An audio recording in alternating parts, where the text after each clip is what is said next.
Group बी 2022ला विचारण्यात आला होता।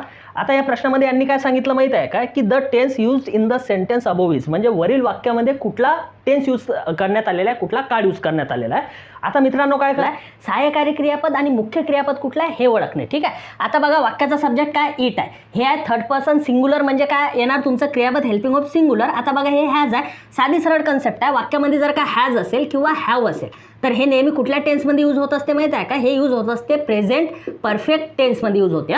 म्हणजे आपलं वाक्य कुठलं असायला पाहिजे, प्रेझेंट परफेक्ट टेन्सवाला। आता ऑप्शन बघायचं, प्रेझेंट परफेक्ट कुठं आहे, बघा हे प्रेझेंट आहे बट कंटिन्युअस आहे, हे नाही येणार, हे कट होणार, हे पास्ट आहे, परफेक्ट आहे, हे पण कट झालं।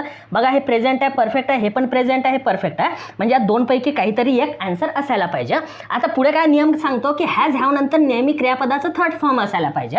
आता बघा इथं बीन आहे, हे टू बीचं थर्ड फॉर्म आहे, आणि हे काय आपलं रेन, बघा हे रेन मुख्य क्रियापद आहे, याला आयएनजी लागलं म्हणजे हे काय झालं क्रियापदाचं चौथं फॉर्म। आणि जे क्रियापदाचं चौथं फॉर्म असते ना ते नेहमी कंटिन्युअस टेन्समध्ये येते। म्हणजे याच्यात काय समजलं आपल्याला, वाक्याचा टेन्स हा प्रेझेंट परफेक्ट आहे आणि आयएनजी फॉर्म लागलेला आहे मुख्य क्रियापदाला, म्हणजे काय कंटिन्युअस टेन्स आहे। म्हणजे वाक्य काय असायला पाहिजे, प्रेझेंट पण असायला पाहिजे, परफेक्ट पण असायला पाहिजे, कंटिन्युअस पण असायला पाहिजे। म्हणजे आपलं ऑप्शन काय असेल, हे प्रेझेंट परफेक्ट कंटिन्युअस टेन्सवालं वाक्य असेल, म्हणजे प्रेझेंट